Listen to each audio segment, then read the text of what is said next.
This is exactly right.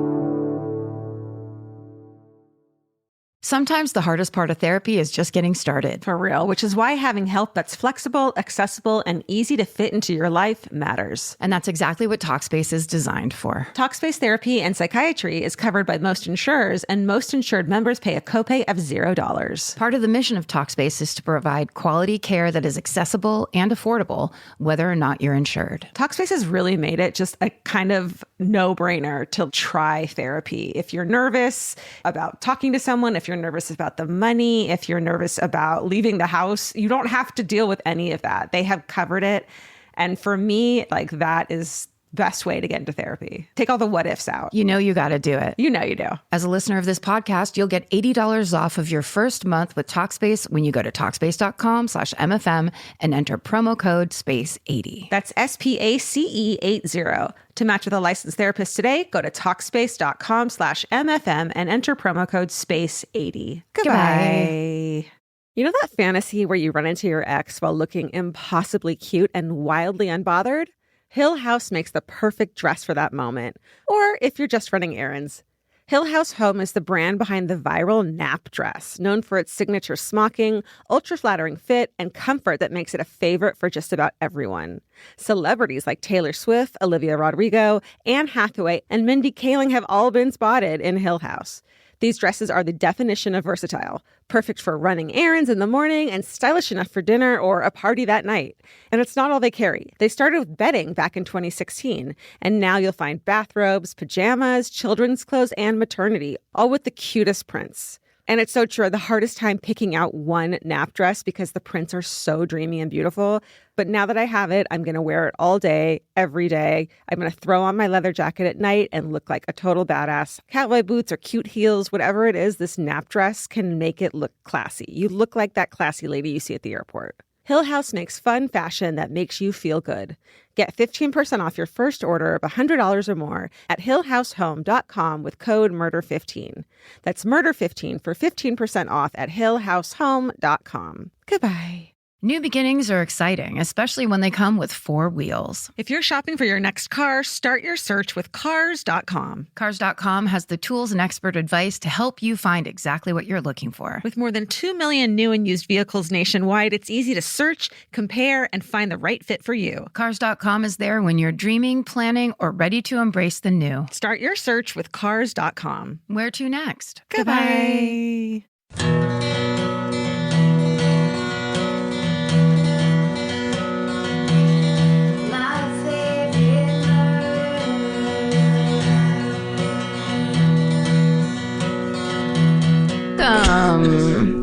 Oh, shit.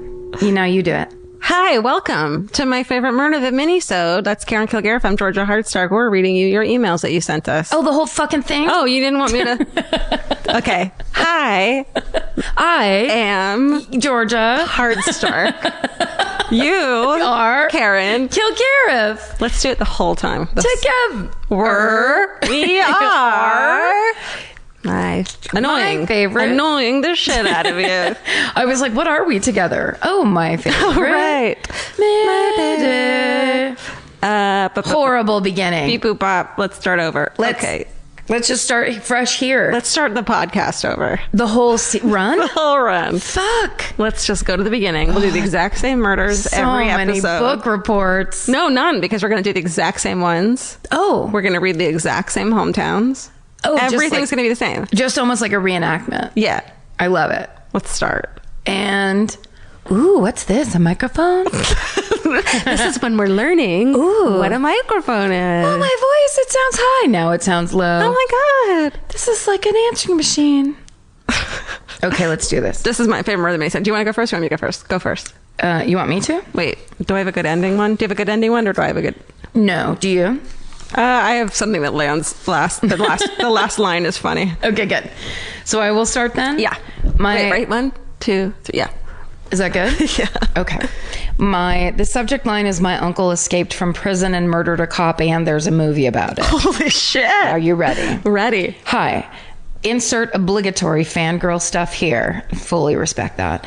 My fiance and I are going to your show in St. Louis in December, and we love you, etc., etc. My hometown murder is my grandmother's brother, so my great uncle. These took place in both Maryland and Louisiana. His name is Wayne Robert Feld, pronounced Feldy. I couldn't know until I got to that part of the parentheses. F-E-L-D? F-E-L-D-E. Feldy. Okay. Okay. He thought... I get why you're laughing now. I pronounced it incorrectly and then a moment later correctly. No, but that's part of the letter. You have to read it or you would be incorrect. Yeah, that was my experience real time. Yeah. Live it, learn it. That's our thing. Thank you. Right? I'll never pronounce it incorrectly again. So, Robert Wayne Feldy fought in the Vietnam War for 2 years, where his job was to unload the dead bodies of fallen soldiers from the helicopters that retrieved them. You fucked up for life. Wow. Ugh. Unbelievable. Children. They made them do this too. Yeah, that's right. I guess I can understand how that fucks you up a little. In 1972, Feldy shot and killed a coworker in a bar fight. When the police came, Feldy got into a standoff with the police and started firing at them. He finally surrendered to his mom, my great grandma. She fucking came down and was like, Feldy, in the house dress. Put your gun down. Put that gun down right now. God damn it. In a house dress that I now own. Yeah. That's right.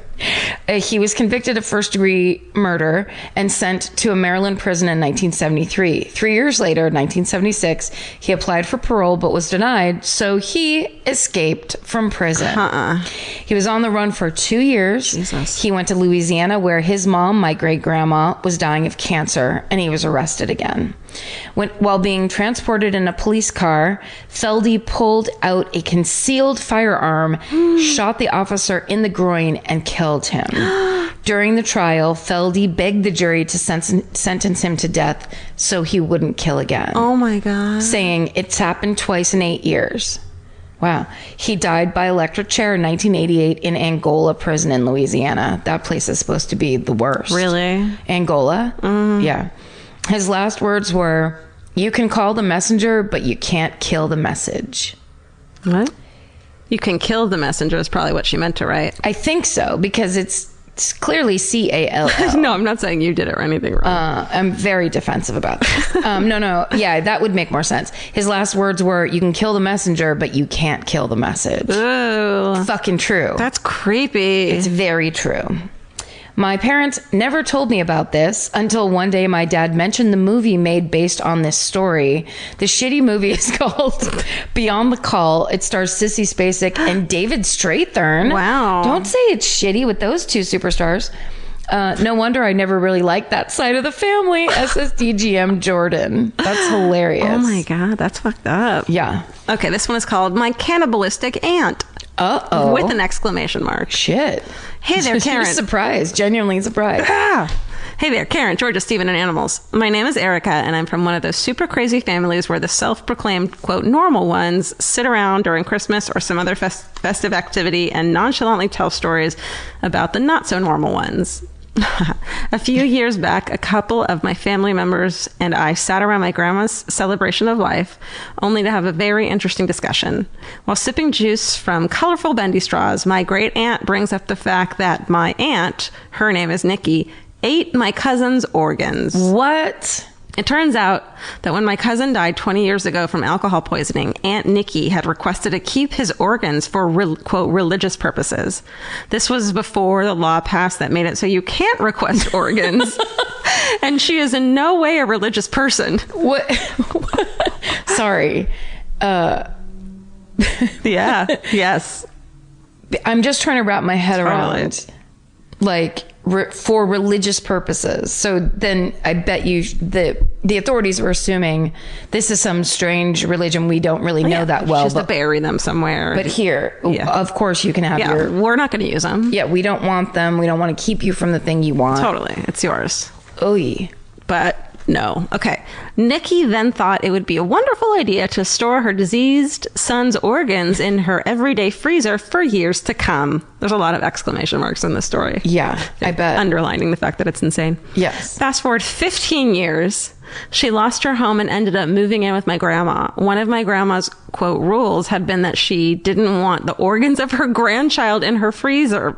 Reasonable request, I'd say. Yeah. So grandma went out and bought her a tree to plant her son under. When my aunt headed out to plant all the organs under the tree, she requested to go alone so she could have one last moment with her son for closure. My grandma, being the wonderful woman that she was, understood and went inside. 2 hours later, Nikki came back into the home, her face covered in blood. No, I can't do this with you, Nikki. She then announced that her son was one with her now and proceeded to vomit profusely into the bathroom toilet. Yeah, I bet she did. Oh my God. Not one with you anymore. No. Well, perhaps slight some remainders. part. Yeah, maybe a little bit. Now I believe that those guts went to her brain because a few months later, my grandma started to experience a lot of random illnesses such as vomiting and fever. She did, unfortunately, end up having a stroke on the floor of their home. My Aunt Nikki did call the police, but refused to let EMS into their home for 3 hours. By that time, my grandma had passed, and no one questioned a thing. Still to this day, I believe that crazy Nikki had done something to my grandma. But the non-murderinos of my family chalk it up to old age. I guess we'll never know. Needless to say, she isn't invited to family functions anymore. Anywho, thanks for what you do. Stay sexy and stay away from cannibalistic family members. Love, Erica from Seattle, Washington. Fuck. Doesn't this come out the week of Thanksgiving? Oh, great. Perfect. So here's what we're going to request. Aunt Nikki, you bring a casserole. Just something simple. Store-bought. Can we ask that Aunt Nikki? Sealed store-bought. I want everyone sitting around their fucking family tables just to pry. I want you to pry because I guarantee there's some story that you haven't heard that no one just has thought of telling, but be subtle. That's right. And also, as the years go by, the stories become easier to tell. Right. Because people, I don't know, people die and it all lightens up a little bit and they can go, oh, that's true. Well, here's the thing. Because that's, I think I told you this on the show, but for years, I just knew that my grandpa, my mom's father, died when my mom was like 19 or 20, before I was born. Later on, and it was almost conversationally accidentally, my dad told me that he didn't just die, he was stabbed in a bar fight in an alley outside of a bar. Oh my God. Because he was like a lifelong hardcore alcoholic that fucked up their family over and over a ton of times and then essentially was murdered in a bar fight. Jesus Christ. Yes. And you just leave that out of the conversation. Well, that was that thing where the Irish Catholics are very good at everything gets left out of the conversation unless you're in the inner circle, and then you either know nothing or you know everything. Right. Oh, think of a way to pry this story out of someone. Yeah, you gotta, because that's really the stuff of life. That's really, and they'll be able to tell you. But that story is especially crazy because not only does she know that the crazy aunt was cannibalistic with her son's organs, but then she also suspects that she killed her grandmother. Yeah. Like that is one of those stories that it's just like, well, no wonder no one tells that one because it's a little bit fucked up, especially beyond the pale. It's beyond. That's gonna you have to make sure that the story, the Thanksgiving dinner story, isn't gonna stop everybody short, ruin the pie, and then make everybody leave in quiet. Yeah. You want to kind of keep it light and bubbly. Yeah. Okay. We're still at a family party. We're figuring it out still with you guys, but I feel like we're going to get an influx of hometown murders on the Friday after Thanksgiving. I'd love it. Well, also because I think everybody has to figure it out your own way. But I mean, it's not like we're against hearing a story like this. No. It's fascinating. You and never amazing. said stop. No, never. You said, that's horrible, I hate it. So I never stopped because I didn't think you'd... Well, also because that woman snapped. But also those organs were not new. The thought of 15 years and then her mom knew about it and was just like, just don't bring them here. Like, that's how normal it was for everyone. Yes. And that's how not dealing with the actual deal she was, where she just went into this whole thing about a thing that has nothing to do with him anymore. Nothing. Your organs, that's like keeping someone's fingernail clippings. It's just of no, I mean, you're just assigning the meaning to it. Oh, man. And it's sweet that her mom was even like, I'm going to let you bury them here under this tree. Right. Like, that's so sweet. Yes, it is. And patient. And then she comes in with blood around her mouth. God, he's one with me now, and then starts vomiting. Oh, shit. Oh, my God. At least cook them. All right, read. Okay. Read to me. This section, this subject line is The Tale of the Mini Disco Ball. Hi, Karen, Georgia, Stephen, and all the furry creatures. I have a mystery that, well, I don't want to give it away. So, almost a year ago, my husband and I were driving from New York City to southern Vermont to meet up with some pals for our annual middle-aged Creaky Folks Go Skiing trip. And wouldn't you know, it snowed for about 5 of the 6 hours of our trip. Not a problem for our good in the snow car until this trip. Uh-oh. The last hour was a true white-knuckle drive as we started to gain elevation and had to negotiate the mountains. I know it's New England, so they're mountains in quotes. With what was now a delightful mix of sleet and some other frozen crap. Hell no. Yeah, that's crazy. We were sliding around and the bounds of our relationship were momentarily tested. I get it. I offered some pretty pithy, unsolicited advice through gritted teeth along the lines of, could you maybe drive slower? Which was neither good advice, I admit, nor well received, he admits. We made it, though, and stopped in town for a well-earned beverage to calm ourselves before checking in. When we got back into the car, there was a mini disco ball hanging from the rearview mirror. What? Months earlier, we had somehow ended up with a mini disco ball in the car, as one does, and hung it from the rearview mirror as a gag, but we both agreed to banish it to the glove box as it was way too distracting. It did, though, remind me of my late mom, who, prim, proper, and waspy as hell, used to listen to the Saturday Night Fever soundtrack to get psyched up for work, much to my then 12-year-old's great eye-rolling mortification. When did you put this back up? I asked my husband. I didn't, he replied. No, you did. How else would it get there? I said. I started to get genuinely angry. Come on, don't mess with me. I'm really not. But then I realized how dumb that sounded, as he's a rock of a guy that would never do that to anyone. Not a joker, he. Also always locks the car up. Plus, we both reasoned, who would break into a car just to hang a mini disco ball from the glove box? Very true. We both immediately thought the same thing. Mom put it there to say, glad you made it. Have fun. Always be yourself. My hubby is a wicked, sciencey guy with a romantic streak. Parentheses, dreamy, right? Yes. Who does not believe in ghosts. He does, however, believe that there very well could be a parallel universe that sometimes, could be parallel universes that sometimes intersect. Okay, I'm not the sciencey one. I'm the part-time poet. So we agreed to be amazed that somehow the mini disco ball ended up hanging from the rearview mirror again because, well, Mom. SSDGM, thanks for the podcast. Now and forever wholeheartedly embracing her inner BG, Beth. Cute. Well, now I'm going to cry. We should have saved that one for the last one. That's sweet.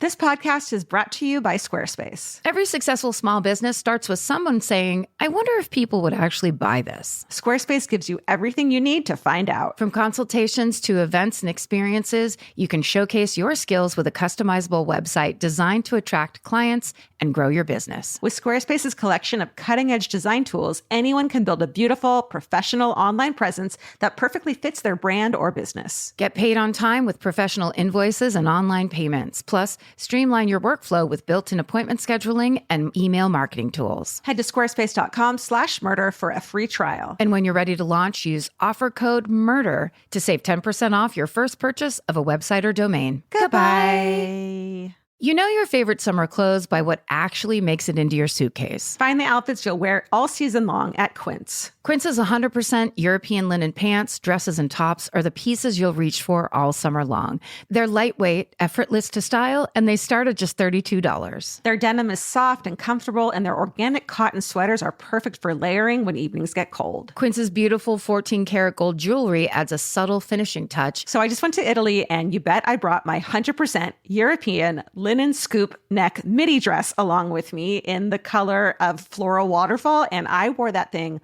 all over Italy. It was like the perfect day to night. It just looked so pretty. And I felt like I looked sophisticated while still being comfortable. Make your summer wardrobe feel easier. Head to quince.com/MFM for free shipping and 365-day returns. Go to QUINCE.com/MFM for free shipping and 365-day returns. Quince.com/MFM. Goodbye. Every piece of furniture you own has a story. Sometimes it's an heirloom, and sometimes it came with the house because it was too heavy to move. If you're ready to start a new chapter with your home decor, there's Article. Article makes it effortless to create a stylish, long-lasting home at an unbeatable price. They take great care in curating their collection, focusing on pieces that stand the test of time. We've talked about Article for a long time. There are pieces in that catalog that are so affordable that are room changers. And if you go through there and there's like a little something you don't even realize you need it until you see how they have stuff set up or what style combinations that they're doing with. They do the boho chic. There's mid-century. It's a little bit modern. It's something new. Like there's so many choices in there and it's not going to break the bank. As someone who's interested in tons of different styles and time periods, Article covers them all in one place. I love that. I know I've mentioned already how much I love my entryway table, but I swear to God, because the path that it's on, I pass it 4 times a day. And I love it more every time. Article is offering our listeners $50 off your first purchase of $100 or more. To claim, visit article.com/murder and the discount will be automatically applied at checkout. That's article.com/murder for $50 off your first purchase of $100 or more. Goodbye. All right. My near-death experience and Twin Peaks IRL. Oh. Okay. What's your like talisman that if you saw would make you think of your mom? A pack of Benson and Hedges Lights 100s, soft pack, with kind of a glistening rust-colored lipstick. Oh my God. Do we have a Lady Bic on hand too? Can I get a Lady Bic? No, matches. Always matches. Fuck yeah, matches. That's why I love that fucking sulfur smell. I have a very distinct, like, early childhood memory of my mom pulling up to a gas station. It was full service. So she's like, Ethel, like fucking, can I have $5 of Ethel? Yeah. Rolls the window up and lights a cigarette at a gas station. And then just like, anyway, we have to And go. no one says otherwise. No. Everyone's like, great. Well, it was just me in the car. And nobody I was like in the gas station. Oh, hell no. No, that was back when it was like, you could slap other people's children, not just your own. So sliding up in front of a kid was like minor, no big deal. They didn't know it was bad for you. Oh, man. Yes, they did. I don't buy that. They didn't care. Kids didn't mean as much back then. Yeah, that's right. Kids were a dime a dozen. They weren't as easy to market to, so nobody knew how much money they could make everybody. Right. So no one cared about them. That's okay. right. My near-death experience and Twin Peaks IRL. Hi, Georgia, Karen, Steven, and Furry Co. Okay. I'm from Albany, New York, and I once almost got my head chopped off with a weed whacker as a child. I was riding my... Speaking of... First of all, weed whackers don't have blades. They have little pieces of plastic. Yeah, but they go so fast. They go... And you're a child. That's and you're true. a child. I was riding my bike, and a clueless groundskeeper at my middle school swung the weed whacker around as I rode by. I happened to duck just in time before I ended up decapitated. Anyway, I recently did some internet sleuthing, and I found out that the series Twin Peaks is loosely... I think that she just added that paragraph. That's just a fun story of like almost getting her head chopped off. Here's what happened when you were a kid. Okay, anyway, I recently did some sleuthing, found out that the series Twin Peaks is loosely based off a real unsolved murder of a girl named Hazel Drew. This happened in July of 1908 in the town of Sand Lake, New York, a rural town 10 minutes away from Albany. Apparently, Mark Frost, the co-creator of Twin Peaks, used to vacation nearby as a child. Ooh. I've attached a photo to show how crazy similar Laura Palmer looks to Hazel Drew. Wow. 20-year-old Hazel Drew was last seen picking raspberries on the side of the road on July 7th, 1908. She was found 4 days later nearby in Teal Pond. She had died of blunt force trauma to the back of her head, suggesting she had in fact been murdered. After Drew's body was found, a slew of suspects came into play. Initially, it was thought that she did not have any gentleman callers, but upon inspecting her trunk at home, they found notes and postcards from various men, similar to Laura Palmer's journal. Drew's mother seemed to think a man with hypnotic powers lured her daughter away to be murdered. Ooh. Others gossiped about a campsite orgy similar to the last place Laura Palmer was known to be alive. Unfortunately, we still don't know who killed Hazel Drew.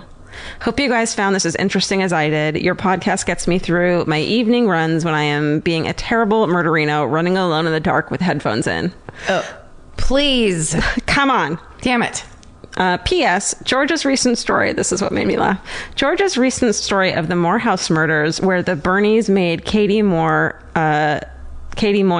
dance for them to Dire Straits, yeah, will stick with me forever as I am walking down the aisle to Romeo and Juliet next June. No. Can't wait to think about murder on my wedding day. SSDGM Marissa. You got to change that song, honey. That's hilarious. Sorry about that one. Yeah, that changes it a little bit. Okay, I just have to say that the beginning of the original series of Twin Peaks, when it is the girl walking down the railroad tracks in the nightgown, like all ruined, is one of the freakiest and most amazing beginnings of a story. Yeah. Where you're like, what happened to her? I need to know, like starting there, everything about it. Seeing Laura Palmer's body when I was wrapped in plastic, and the coloring and the like the sand and the grit that in that location of this beautiful creepy wilderness. Yes. I totally, until I just read that, forgot how much that affected me as a kid. It's so, and also just that they go into it. I wish it was more like, it's hard to go into story-wise that thing of like that the forest is an entity. Yeah. And it is up there. Yeah. It's so dense and people live in it and there's all kinds of shit going on forever. Yeah. And anything could happen up in there. Yeah. It's fascinating. Totally. It's such that's amazing. And I didn't know it was based on a true story. I didn't. I think I had read that and tried to do it as in one of my murders, but there's just not a lot of information on it. So I'm glad she wrote that in because it's still so interesting. It's so interesting. And also 2008, where it's just like 1908. Yeah. You could kind of just hit someone in the back of the head, kill them, walk away. Start over. No one would ever know. Yeah. And the hypnotic part. Yes. Which also reminds me of Terry Hoffman, that story I just did where she was it started as a meditation group. Yeah. And slowly turned into a cult where she was getting people to kill themselves. Totally. Like that idea of using hypnosis for evil is fascinating. Yeah.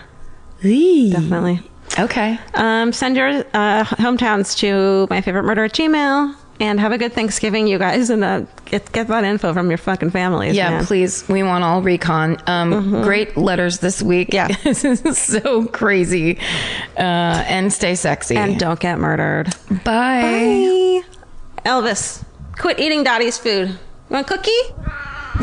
Capture your favorite summer feeling with Pandora Jewelry. Discover a collection inspired by the sunshine, freedom, and moments that make the season unforgettable. From sun-kissed metals to personalized pieces ready to be engraved with your summer mantra. Each design moves with you from beach days to golden nights and every memory in between. Shop Pandora Jewelry's new summer collection in-store or online at pandora.net and let your summer unfold. Goodbye. This may surprise you, but clothes that feel good and look good don't have to be mutually exclusive. Designs that make you feel as good as you look is what Hill House is known for. Hill House Home invented the viral nap dress. Hill House makes fun, versatile fashion that elevates your look. I now own 3 nap dresses. I love them. They're so comfy and cute. Pockets for days. You know? Get 15% off your first order of $100 or more at hillhousehome.com with code MFM15. That's MFM15 for 15% off at hillhousehome.com. Goodbye. If audiobooks are your thing, or if you've been meaning to listen to more of them, you should check out a podcast called Ear Say, the Audible and iHeart Audiobook Club, hosted by Cal Penn. Each episode spotlights standout audiobooks on Audible across all kinds of genres: sci-fi, comedy, romance, thrillers, and more, with Cal talking to guests who help break down what makes each story worth listening to. It's a fun, easy way to discover your next great audiobook. Check out Ear Say on the iHeartRadio app, Apple Podcasts, or wherever you get your podcasts. Goodbye.